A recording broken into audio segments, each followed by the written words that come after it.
He is the most brutal man in Breaking Bad. Simply because a subordinate spoke out of turn and stole his thunder, he beat him to death. Then he had his brother-in-law Gonzo hastily dispose of the body. However, Gonzo couldn't bear Nodo's tragic death and secretly prepared to give Nodo's a proper burial behind Tuco's back. Yet, while moving the body, he unexpectedly got his arm crushed by a car and bled to death. Later, the DEA discovered both bodies, and the experienced Hank identified them as Tuco's men and decided to raid Tuco's hideout. But the cunning Tuco noticed Gonzo's disappearance and sensed trouble, so he kidnapped Jesse and Walter and fled in the middle of the night. Sure enough, early the next morning, Hank led his team to storm Tuco's hideout and arrested all his men, but Tuco was nowhere to be found. Fortunately, they found Tuco's fingerprints at the scene. Back at the office, Hank cheered on his colleagues, encouraging them to work hard to find any leads on Tuco. However, after the meeting, Hank confided to Steven that he guessed Tuco had already fled back to Mexico. It must be said that Hank has a real knack for investigating cases, but he completely overlooked Walter. Because of Walter's disappearance,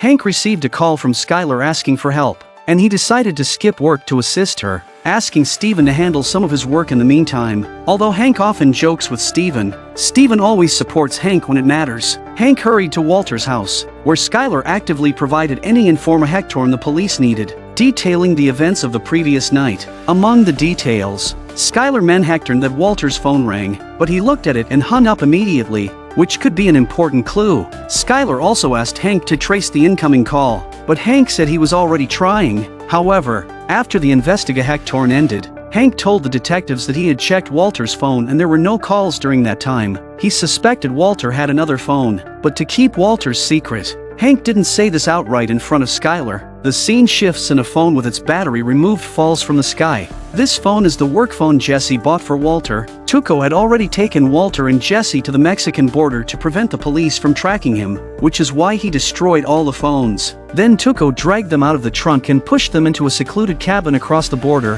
His uncle Hector, a former major contraband dealer in Mexico, was also there. Tuco ordered them to empty their pockets. Walter took this opportunity to place the rice and lace contraband on the table, praying that Tuco would taste it soon. It wasn't until he saw Walter's wallet that Tuco realized Heisenberg was just an alias and found photos of Walter's family. Tuco said he liked working with such people because it gave him more leverage, showing that Walter really cares about his family. When Tuco got Jesse's wallet, all he found was a condom. Tuco couldn't help but laugh at this, which showed that Jesse is a cynical street hustler. Then Tuco came up to Walter and gave him another hard time. Tuco said his hideout had been raided. All his men were arrested, but his brother-in-law Gonzo was unaccounted for, and he suspected Gonzo had informed the police. Thinking of how he treated Gonzo like a brother, Tuco couldn't accept this betrayal and vowed to find Gonzo and tear him apart. Little did he know, Gonzo was already dead. It was only then that Walter realized Gonzo's death wasn't Tuco's doing and expressed his sorrow,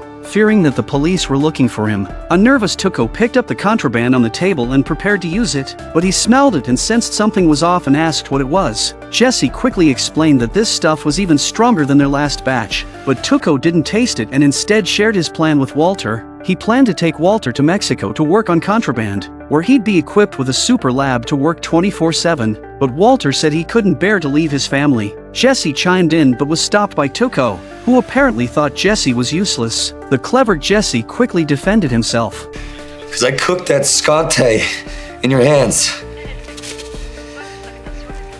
Yeah. I'll tell you something, yo. You've never tried nothing like it. It's a new product him and I've been working up. Careful when you hit it. It kicks like a 12 gauge when it comes on. It's got a secret ingredient." What secret ingredient? Chili powder. Just as they were about to succeed, Tuco heard them say it was chili powder and immediately threw it away. They hadn't expected that chili powder was the thing Tuco hated the most. We're gonna rewrite history with this.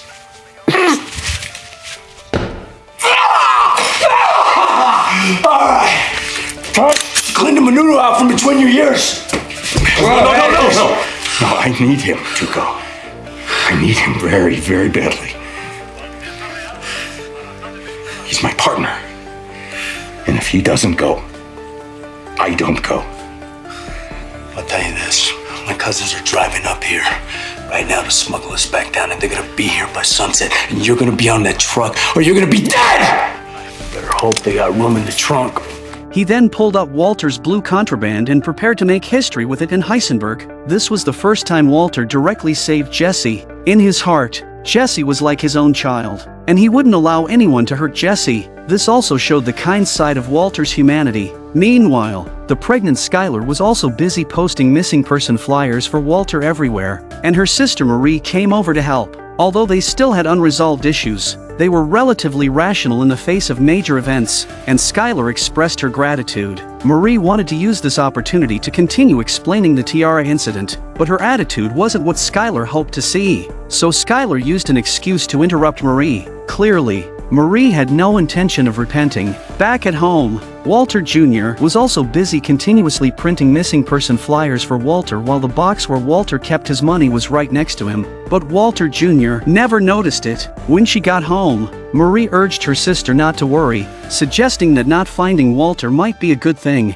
as if Walter had committed suicide, he would probably have been found by others. Skylar said there must still be details they hadn't considered. However, Marie mentioned that Walter had 2 mobile phones, which made Hank tremble with anger. He had promised to keep Walter's secret. Skylar was bewildered. She didn't know what they were arguing about. Helplessly, Hank had to reveal the truth. This greatly shocked Skylar. She had lived with Walter for decades and had never seen him with 2 phones, which meant Walter definitely had his own little secrets, because Walter had previously admitted to buying contraband from his student Jesse. Marie suggested that Hank look for clues from Jesse. Unable to find Jesse, Hank followed the trail to Jesse's mother. After a bit of questioning, the old lady realized Hank was from the DEA and then immediately changed her attitude, stating she couldn't provide any help because she hadn't seen her son in over a month. As he was leaving, Hank confirmed Jesse's vehicle with her. Since Jesse didn't study well and spent a lot of time on his lowrider, the old lady was very angry about this. So Hank started with Jesse's car clue,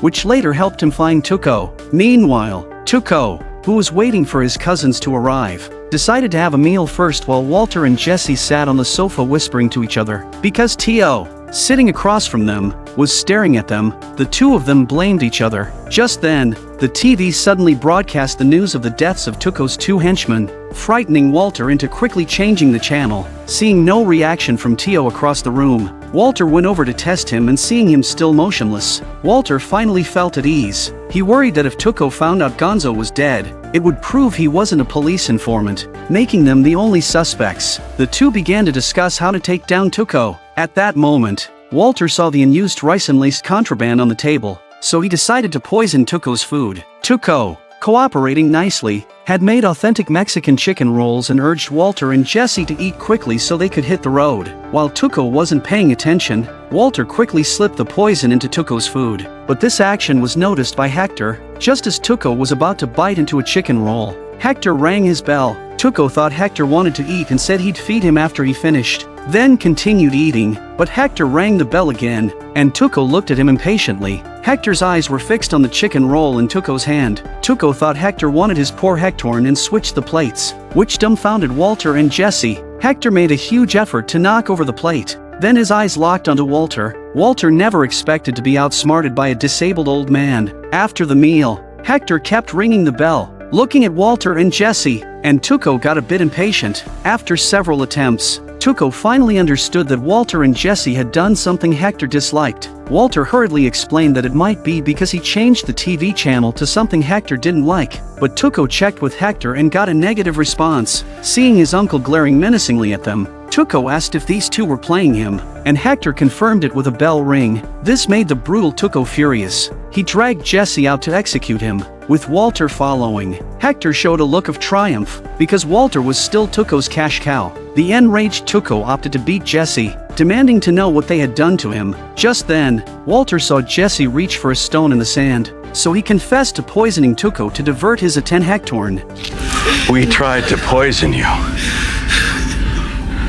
because you're an insane, degenerate piece of filth, and you deserve to die. Jesse took the opportunity to smash the stone directly into Tuco's face, causing Tuco to fling the assault rifle away. Jesse desperately clung to Tuco while Walter went for the discarded weapon. In the chaos, Jesse reached for the gun behind Tuco's waist and shot him through the abdomen. This allowed Jesse to finally get his revenge. He kicked Tuco into the pit. A shocked Jesse couldn't bring himself to shoot. The two hurried to the car to escape, but the keys were still on Tuco. Just then, Jesse saw a car speeding toward them in the distance. Thinking it was Tuco's cousins, they panicked and ran. Leaving the gun in the car, they hid behind a metal barrel to observe the situation. Tuco, in pain, crawled out of the pit. At that moment, the car arrived, and it was Hank. Hank had tracked Jesse's vehicle in form of Hectorn via satellite and followed it, expecting Jesse to be by the car, but instead, he found the wounded Tuco. Tuco saw the machine gun Walter had left in the car. He grabbed it while Hank wasn't looking and accidentally activated Jesse's lowrider mode. After a fierce gunfight, the bullets ran out quickly.